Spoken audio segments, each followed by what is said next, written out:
Big announcement. We're going to die. Yay! Most of you don't seem very excited. How am I so excited while most of you seem more concerned?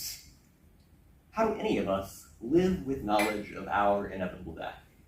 Well, follow me into the world of the subconscious mind. Well, we'll answer that question with terror management theory. According to TMT, we manage our death anxiety by trying to convince ourselves we won't really die with immortality projects. Immortality projects can be literal, like belief in an afterlife, or they can be symbolic. If we identify ourselves strongly enough with an idea that is bigger than us, it's like some part of us can live on after our physical bodies die. Here's an example. Writing a really well-cited journal article. Here's another example.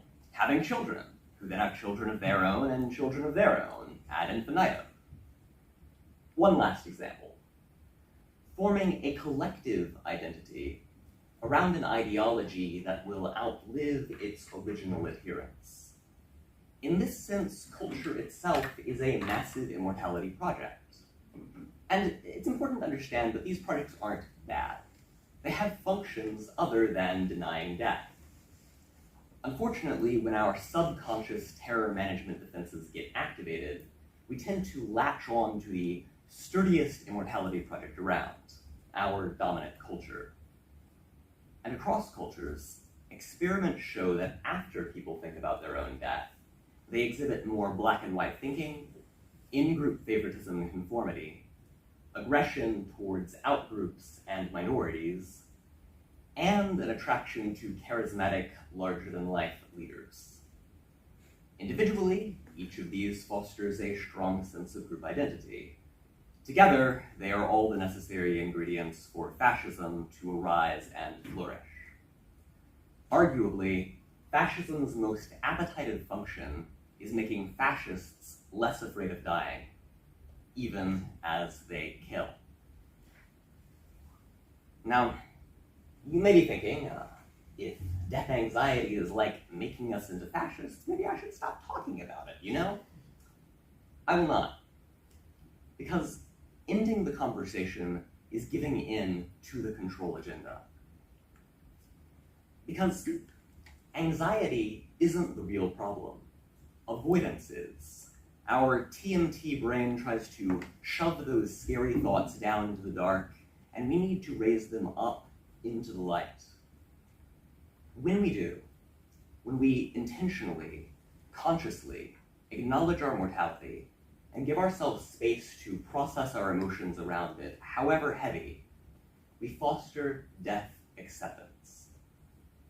And when we truly make peace with death, and especially when we share that experience with others, something incredible happens.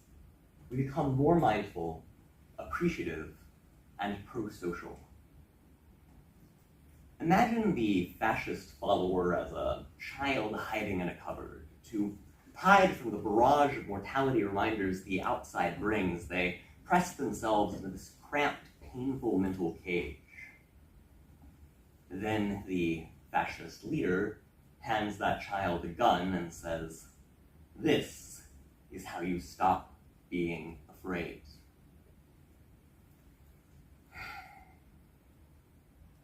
Acceptance opens the cupboard door, opens our hearts and minds and lets us stretch into new ways of being. It doesn't stop us being afraid. Rather, it lets us live lovingly with fear. Death acceptance dissolves fascism at the root because when we practice it, fascism has no psychological function, nothing in us to grab hold of. Because of all of us here this week, Lyon is the international capital of acceptance and commitment. So commit to accepting you'll one day die. Kindly remind others, too.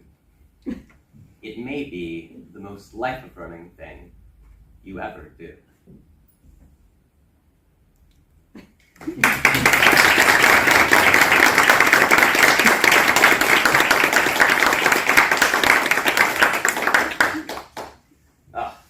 Americans will put ads anywhere.